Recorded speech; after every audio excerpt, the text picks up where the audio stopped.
after 4 hours of video games, I would. By the way, my favorite video game used to be GTA 5, okay? And I couldn't help but to fantasize about the stuff I would do in the game. In school, I'd speak all about it to my friends. I'd be that one nerd in class speaking about video games. And I had this deep addiction for video games. Okay, I tell you, bro, deep addiction for video games. I would end up scrolling after the video game. I'd end up watching videos about the video game. So you can tell how addicted I was. I used to watch videos from Mr. Boss, Mr. Beast, bro, anything that had GTA in the title, I'd watch it.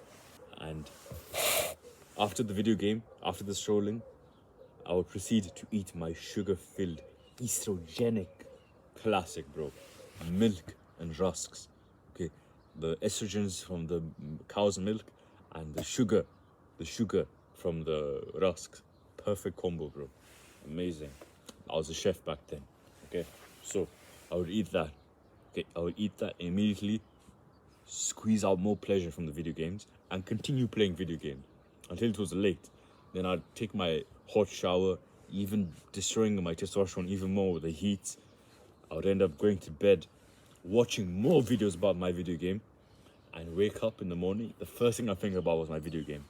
First flipping thing I would think about. In 2022, I discovered self-improvement, and I slowly stopped playing video games. Slowly. So this was because of the gym. I started doing something much more productive, okay, which was the gym. Okay, I didn't have a gym set back then. I didn't have any weights. I just did my body weight exercises, push-ups and squats was my workout routine. So one day push-ups, next day squats, and I lost a lot of weight and built very small gains. But it occurred to me that why should I level up in a video game instead of leveling up my push-up strength? And it was like I was playing a video game in real life because I had something purposeful to do. I had something to level up. And we'll get into why video games are bad for you and why they're so addicting and why I think you're a loser if you play video games. Okay? And this is coming from a person that used to be an addict of video games. More than anyone in my friend circle, I used to be playing video games all the time. Okay? I started the gym and it felt much more purposeful. Okay? And at the time I had gotten the latest PlayStation. I was the only one that had it. So I felt very, very boastful, okay, very egotistical because I had the new console, the new PS5. I was showing it off to all my friends, trying to get validation from them because it soothed the craving I had for validation from toxic people who didn't care about me, but I kept them around because it gave me validation. So we're going to talk about why video games are so addictive, okay?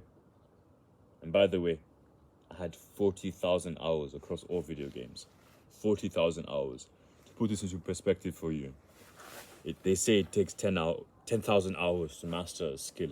I could have mastered 4 skills that could have set me far in life back then. But anyways, I digress. I'm grateful for that.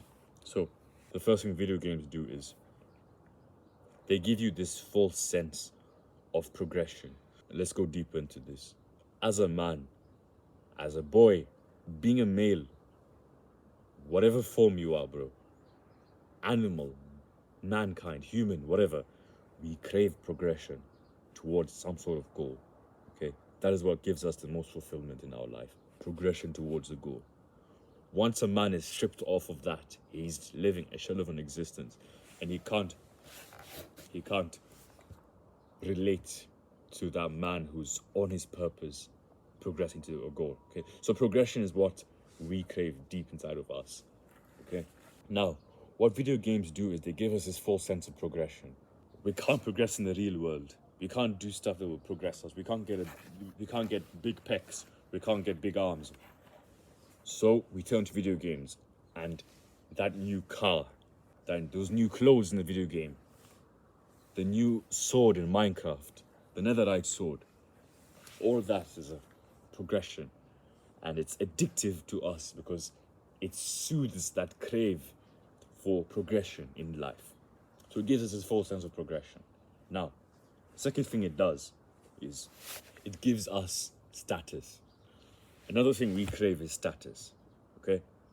We as men crave status because it gives us validation from people around us, and it gives us a sense of importance in the tribe.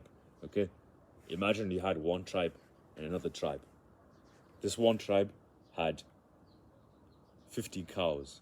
This another tribe had got 10 cows. Who would be much more valued? Obviously the tribe with 50 cows. Okay, so status. We males crave status. What do video games do? They give us a false sense of status. That new gold gun in Call of Duty, the new skin in Fortnite, all of that status is what we crave. We can't get status in the real world because it's hard. What do? We spend time like nerds, video gaming. Okay.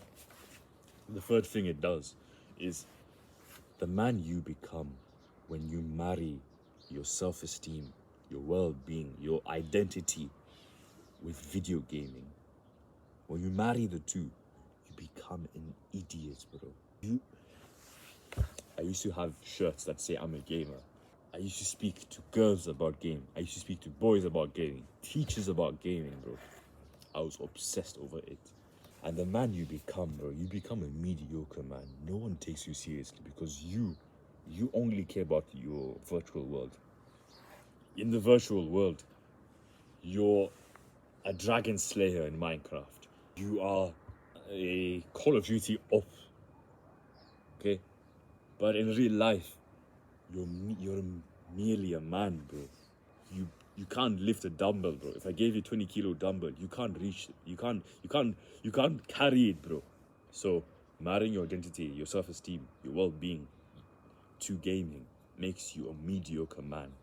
You waste time leveling up your in-game character instead of leveling up your bench press strength. Think about it, bro.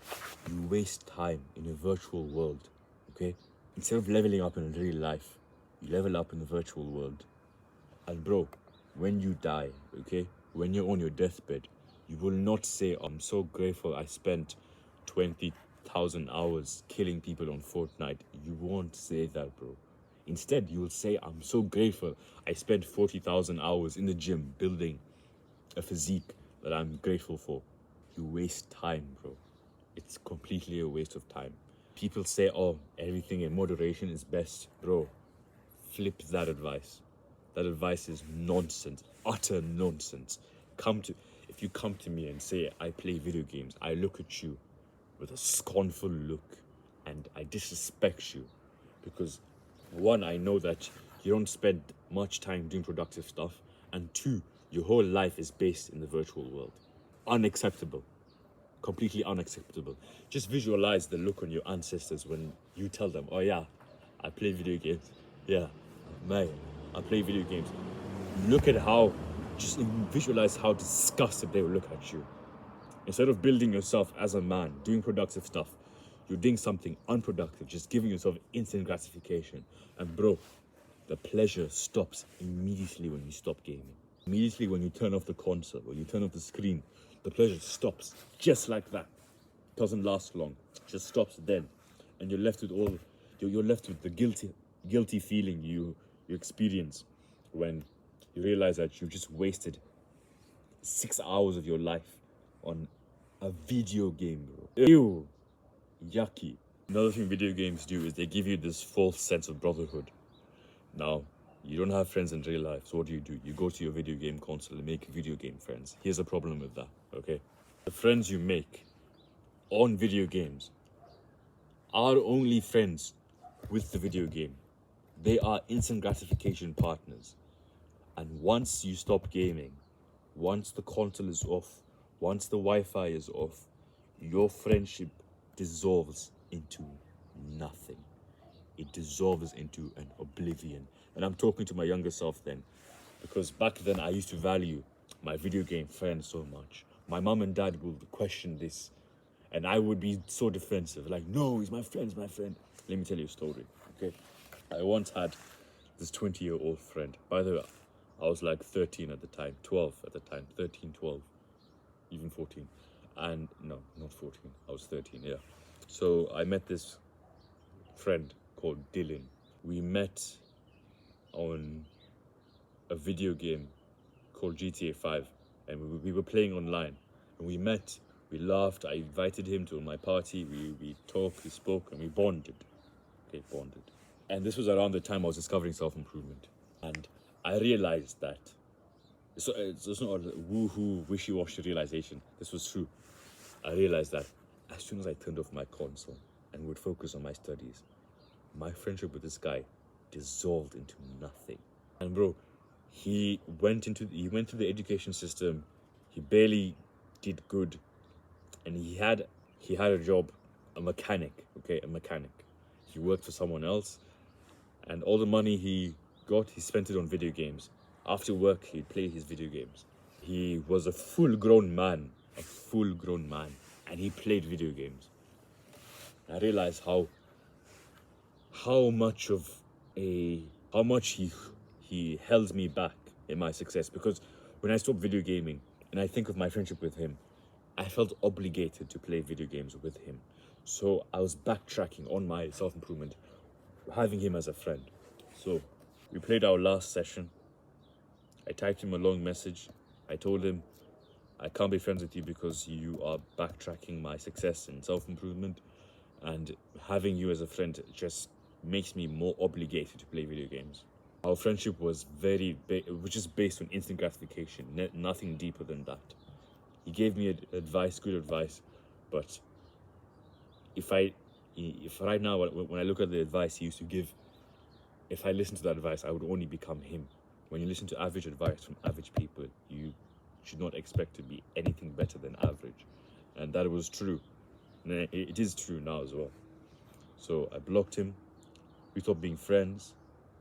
And right now, I'm at a better place than he is right now. I haven't spoken to him in more than a year's time. Solid months, more than a year. And my life has gotten only better ever since. So the friends you make from video games are just fake friends who are only friends with you for video games and nothing else.